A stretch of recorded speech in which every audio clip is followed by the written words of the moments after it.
One thing I would say is, Neil, you mentioned the problem of too many abbreviations in this industry, and a similar abbreviation. Don't mis-Google the title of Claire's now defunct group, about to be defunct group, because the International Egg Art Group has a very similar URL. So just a word of warning there. And it might be a more interesting website. I'd like to open open it up to the floor for questions, but I'm going to ask my colleague Emma Salmon to ask the first question, please, Emma. Thanks. I'm sorry, do you need to wait for Mike so people online can pick this up as well? Yeah, no, that's wrong. Okay, thank you very much. It was a very interesting series of presentations. I just wanted to pick up on your last point, Neil, on governance and leadership. We've talked a lot about different ways of producing data better today, and I'd like to know a little bit more about the thinking of the panel on the political aspect. So how do we go about gathering the political momentum for governments to make the sorts of recommendations that you're proposing to really invest in gathering data? And relatedly, what leads not only to producing more and better data, but also to its uptake and use? Did the panel give any consideration to that aspect? And if so, what sort of factors influence not only the production of data, but also its uptake? Thank you. Are we going to take groups? Why don't we take that one first? Okay. And then, because we're going to be stopping in a couple of minutes anyway for our silence. So why don't we do it, and then we'll open up again and take questions in groups. Okay.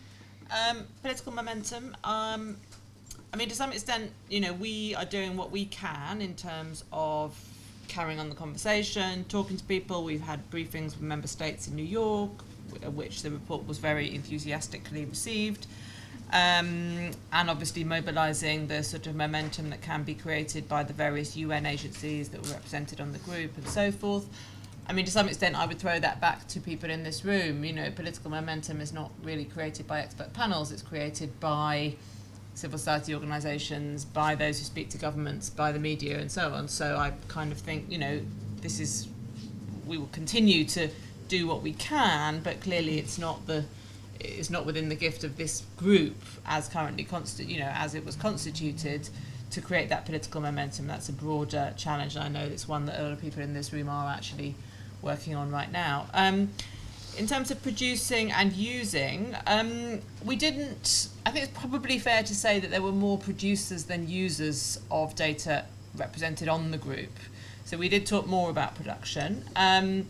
We were aware, I think there's various points in the report, and I think that reflects well the conversation that we had, where we sort of are aware of the fact that, you have to think about the use from the moment of production. It's not a two-stage thing. It's not about saying, well, let's just produce it how we think we want to produce it, and then we'll throw it out there, and then we'll think about use after that.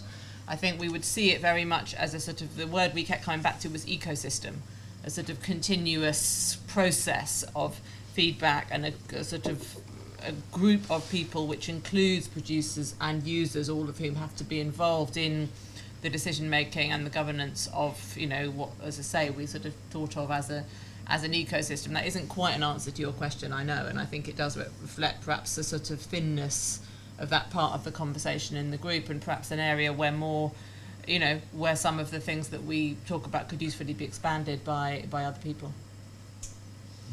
Great. Actually, I'll take another question in the front here. Thanks. My name is Ken Bluestone. I work with Age International. One of the invisible groups that we were talking about, of course, is older people. And two questions, really. One is in terms of advice that you can give to governments, I give to all panelists, and UN agencies, other organizations. How do you take those first steps at actually disaggregating data by age, given the technical challenges and the invisibility that is currently there? And with respect to big data, here in the UK, 75% of older people aren't online.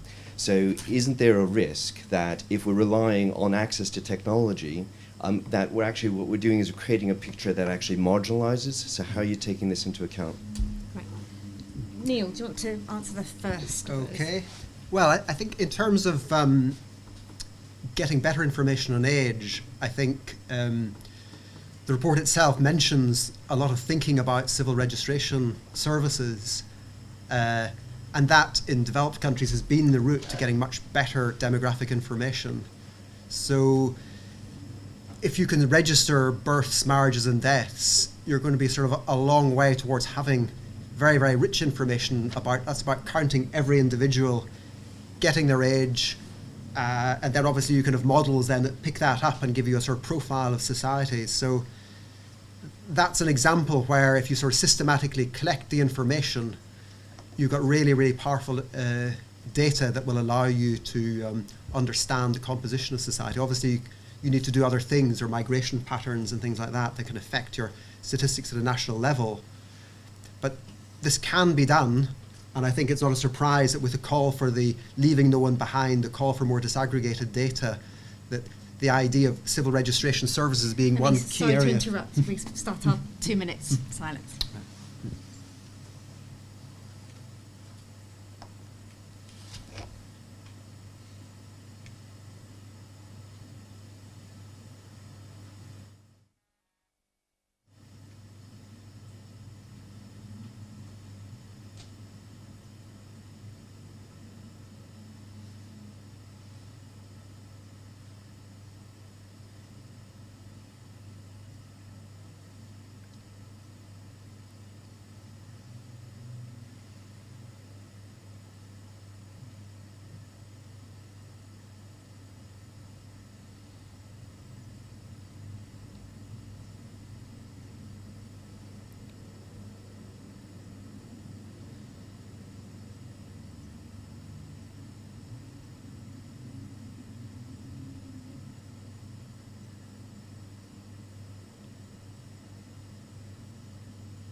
Thank you. I've probably finished it, yes, I think. Great, thank you. Robert, do you want to take the second? Question about big data. I mean, the term big data betrays its origins in IT departments who were unhappy that it didn't fit on their servers.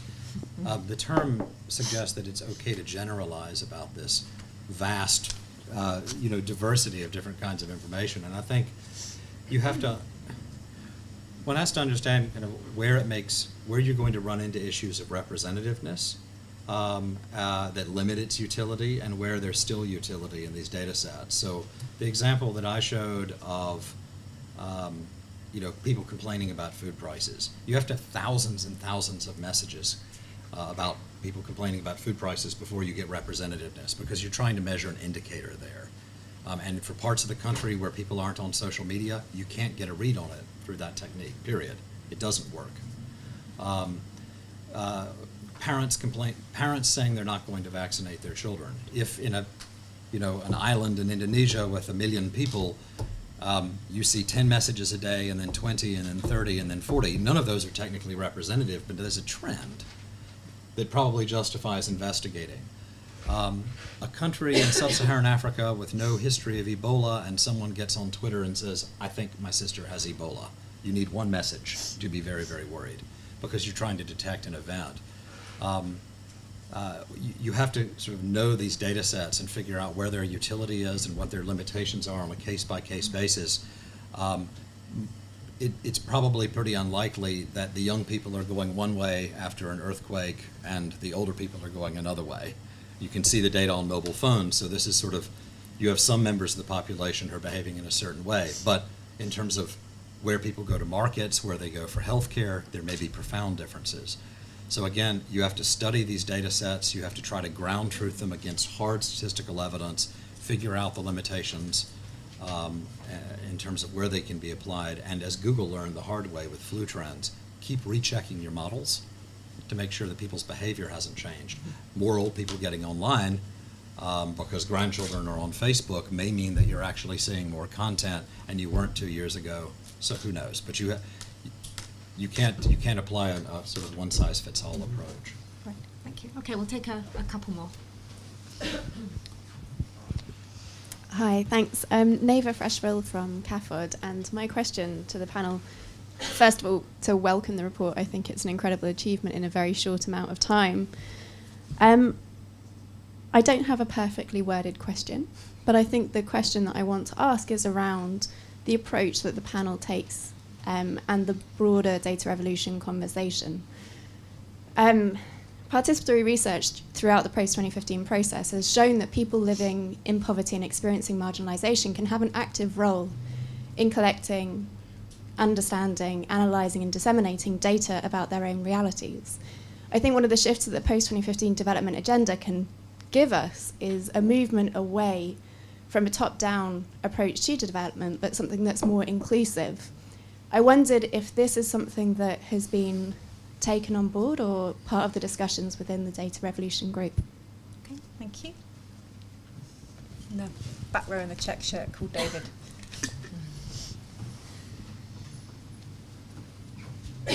Thank you. Just to come back to the political... Can you just introduce yourself? my name's David McNair from the One Campaign. To come back to the political will question, a few of us have been thinking, this year, do we need some kind of action forcing event that secures investments ahead of the summit next year? So if you were to get that meeting with a special advisor to head of state, and you had 15 minutes and they were to ask you what are the top 3 things that need investments this year that we should be pitching and can be announced as an outcome of this event, what would those 3 things be? Great question. We have one each. The back row. Hi, my name is Al Hassan from Development Initiative. Claire, thanks for the short period that you guys managed to put this report together and taking the comments that people put in on your first draft. There's a massive improvement with the final draft, final report. But we have a bit of concern in terms of how rushed the process has been, given that it's a UN process, it's a global thing that is going to affect a lot of people, and we need to take a lot of conversations along the line. I know you can't consult everybody. Just going online and looking at the number of people who did comment, basically is from Europe and North America.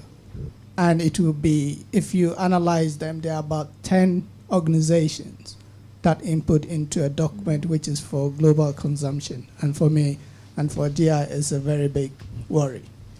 Now, the substantive comment is about technology versus National Statistics Office. Although you guys mentioned about the importance of National Statistics Office, but the reports largely focus too much on technology and big data. And a lot of, Robert has mentioned a bit of the challenges of big data, but one of the things is that big data is driven by consumption, it's not driven by development. So that's the big thing we need to be cautious about. How do you turn the big data into development than just the consumption led? So mobile phones companies are not going to raise mast or invest in poor little villages where they can't make profit. So that means those people in those villages are cut off from the big data revolution. And if this report is about big data revolution, then that means this report is cutting off a chunk of about 60% of the world, who is still in the rural areas. So that's my caution. Okay, great, thank you. Three great questions. We'll take those for now. So participatory aspects, the elevator pitch to a head of state, and big data, too much emphasis on big data and about the process. Do you want to start? Yeah, I think Claire? probably most of those are directed at me. Let me, take them in roughly in order.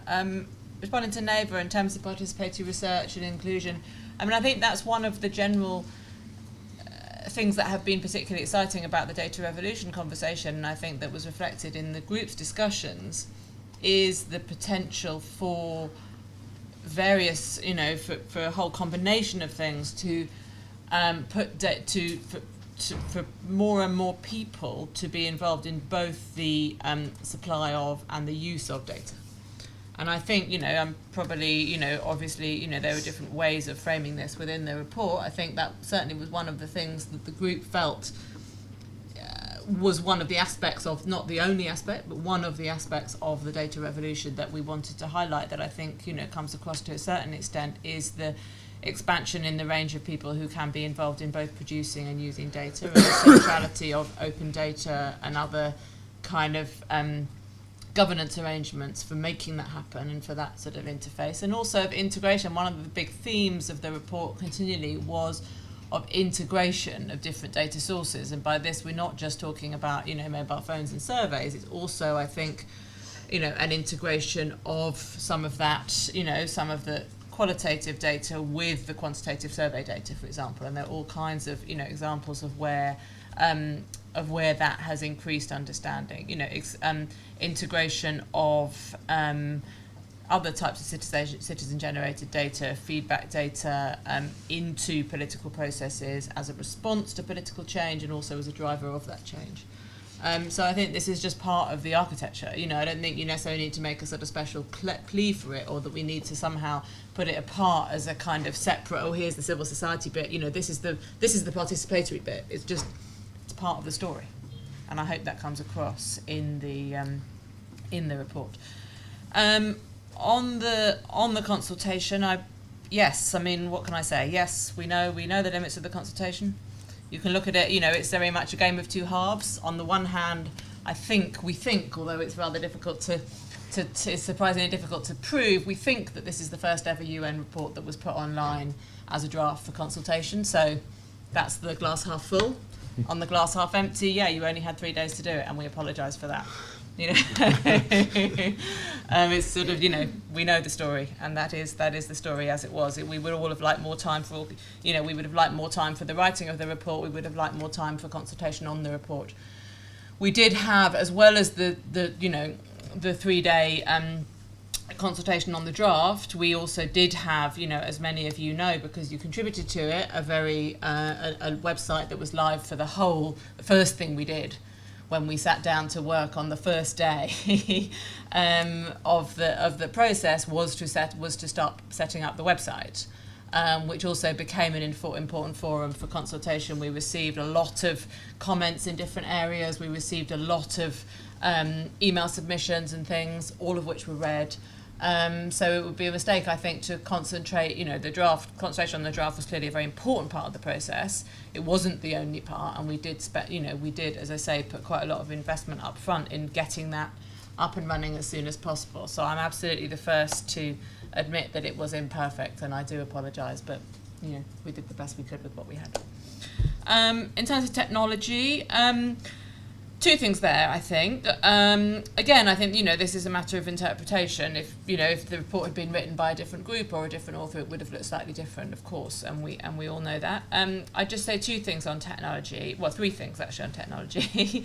First of all, I'm not sure it focuses it. I mean, my personal view is we've got a sort of reasonable balance between the focus on the importance of the government architecture and traditional and sort of national statistics. We had 5 representatives of national statistical offices on the group, and they were all fairly happy with the final product and felt that what they do and their sort of institutional interest had been fairly represented. So there's that. I also think that to some extent it's the technology is one of the, not the only thing, but the technology is one of the things that makes this a revolution and not an evolution. We've had national statistical offices for centuries. We've had programs, aid programs and others, which have been about increasing capacity in national statistical offices for decades. And we haven't called any of that a revolution. The revolution bit implies something which is a more dramatic, sudden change. And I think a large part of that is provided by the technology. So I think, you know, it's the technology that's made us all excited and made us all talking about this, and I'm not ashamed of that. I think that's a good thing. The other, one last thing. I think that also on technology, it's not, I mean, I know mobile phones get a lot of the attention, and that is where a lot of the excitement is. One of the things I was struck, one of the things that were brought into the group, Paris 21 did a survey of national statistical offices to look at what new technologies they're actually using. And one of the things that really surprised me about that was the extent to which it's geospatial technologies, satellite images and things, which actually probably at the moment have got the biggest uptake among national statistical offices. And those are the things that people are actually using. And that is also a new technology. So new technologies are not only about mobile phones. There are all sorts of other exciting things going on, some of which actually are having more traction at the moment on the quiet. Yeah, just say, I mean, the William Gibson, sci-fi author's famous pronouncement that the future's already arrived, but it's not evenly distributed yet. I mean, I think, you know, big data runs the risk of creating a new digital divide. It's already creating a massive digital divide, and the report talks about this and talks about the kinds of measures that need to be put in place to mitigate this asymmetry which is emerging, because it's profoundly concerning. You know, those who have the skills, who have the $1 million data centers to analyze this data, are in an increasingly privileged position. But at the same time, you know, this is about learning now, in part, what we should be doing when communities that today have no electricity are at some future point producing some amount of data as a byproduct of going about their daily lives. How do we make sure that their rights are protected? How do we make sure that data is not used in ways it shouldn't be? How do we make sure that when it could be used, it is being used, and there's accountability both for misuse and for the failure to use? We need to start learning this for communities where we can do it and preparing for the future. I think big data also creates opportunities to leapfrog you know, efforts around gathering and building statistical capacity that have stalled for decade after decade. Because if you can, you know, look at spending patterns to estimate food security, that's a way to get data right now from countries like, we could do this, for example, in Somalia, where people have mobile phones in many areas, but you don't have a lot of good survey data and statistical processes in some of these communities. And I think there's a real opportunity there to take advantage of that, but it's going to be unevenly distributed. So some of this is about the now for some communities. For others, it's simply about waiting for the future to arrive. I think maybe I'd be interested in sort of taking the political question along. None of us answered David's question. Don't worry, I was going to come back with it. Well, I'm probably not going to answer it, but I think it needs to be, the political dimension, I think, needs to be looked alongside the question about national statistical systems. I think one of the lessons, perhaps, in the high-level panel report in terms of the politics is perhaps be ambitious in terms of what it is that you want. If politicians start demanding more timely information, then it becomes not acceptable to sort of produce a household survey and put the results out 3 years later.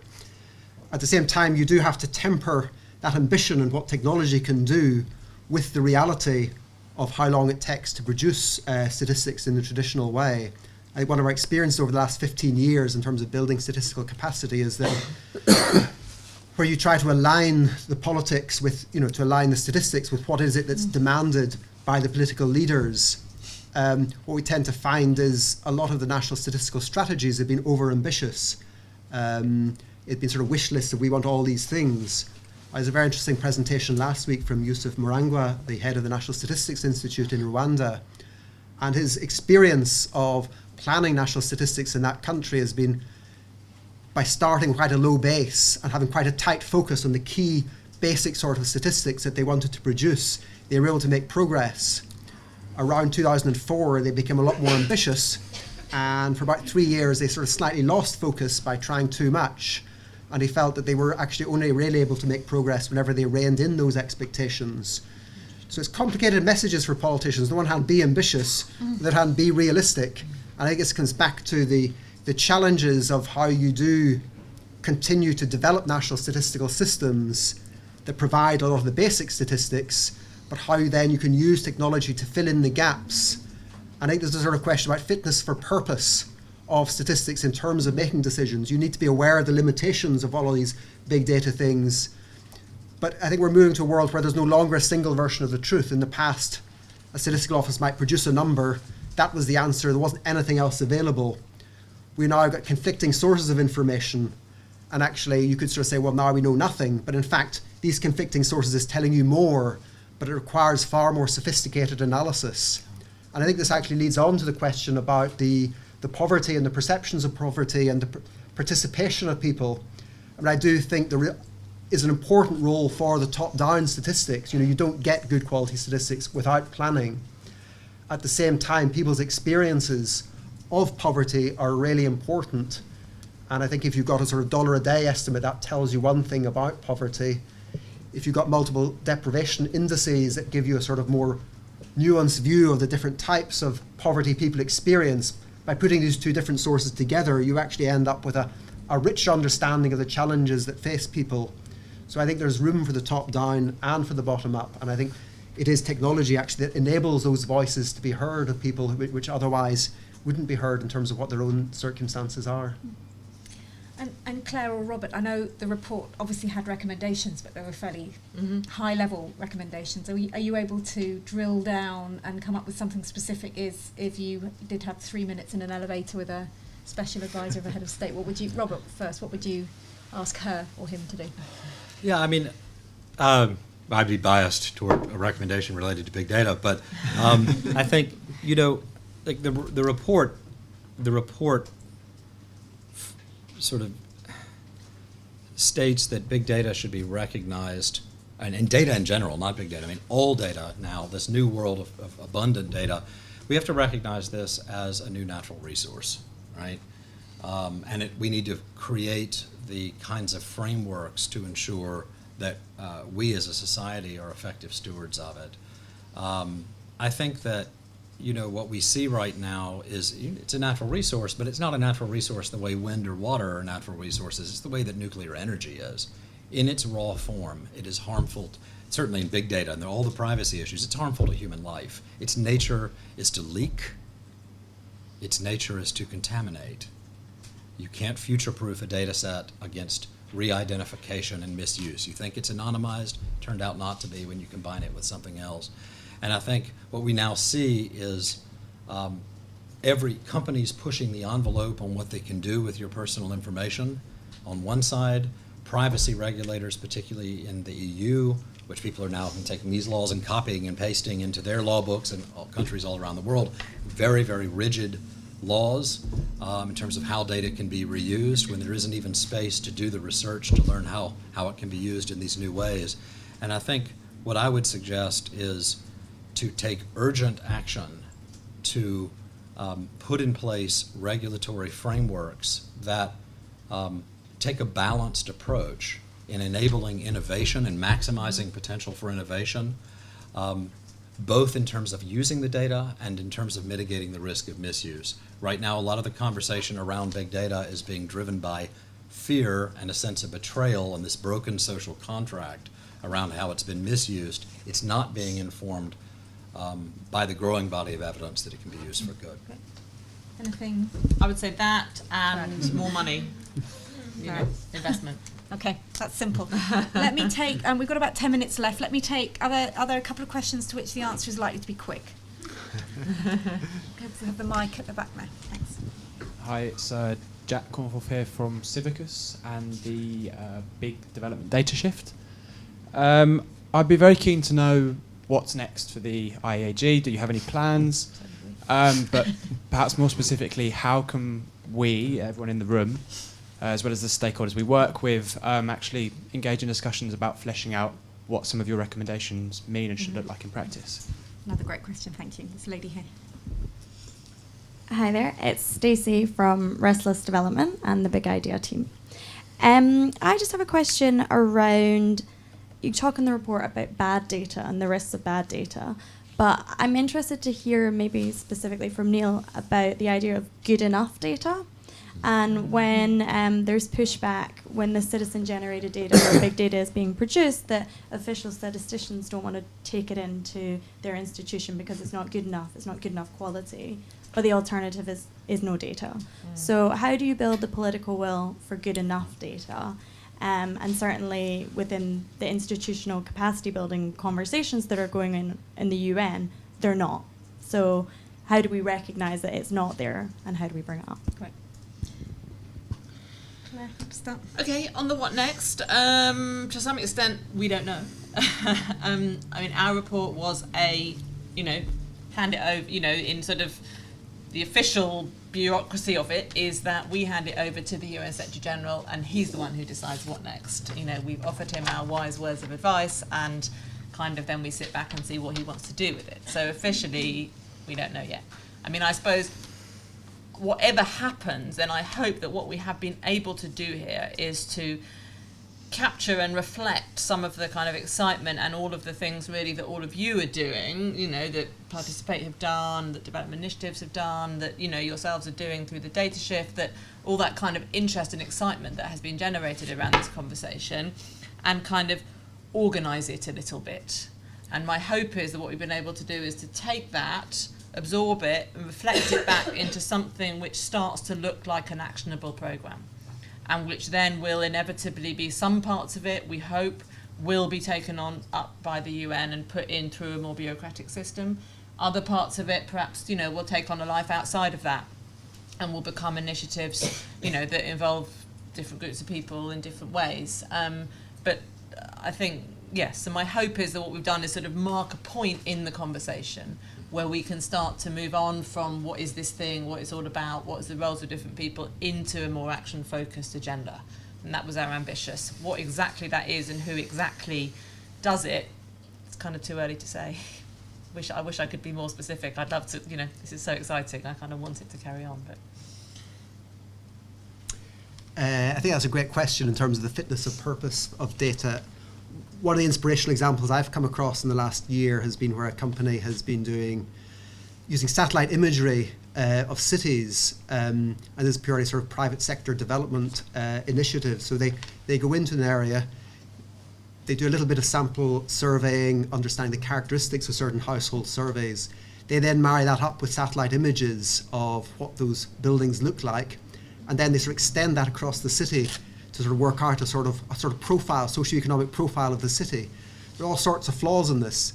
This is used to inform marketing decisions. So companies then in the back of that go in and they target their products where they think the people live who are going to buy their products, and it works. So it's fit for purpose. And I think in terms of what is needed, we do need a slight shift in mindset. I think in terms of statistics, there's a sort of sense that by gathering official statistics, you've got some sort of absolute bar of quality. But it's not an absolute bar of quality is what's needed.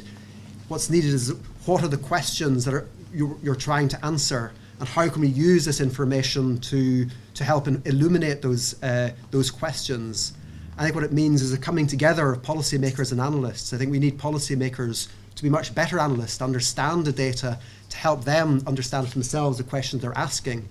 Equally, we need analysts to have much more of a sort of policy mindset in terms of what are the questions that are being asked, and in terms of these different sources of data that exist, how can I analyse these to sort of help inform those questions? So I think this is the sort of the road we're on. I think there is a lot of changing of minds about these things now, but I think it is very much about moving away from this absolute bar of quality towards sort of fitness for purpose to inform decisions. Great, thank you.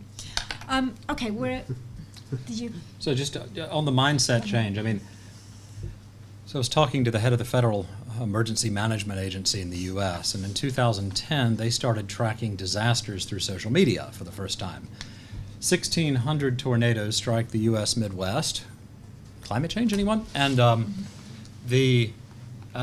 immediately what they're able to see is simply that there are lots of towns and villages named. They don't know the extent of the damage, they don't know what's needed, all they know is lots of places. And he says, okay, we've got to get trucks on the road to all of these communities.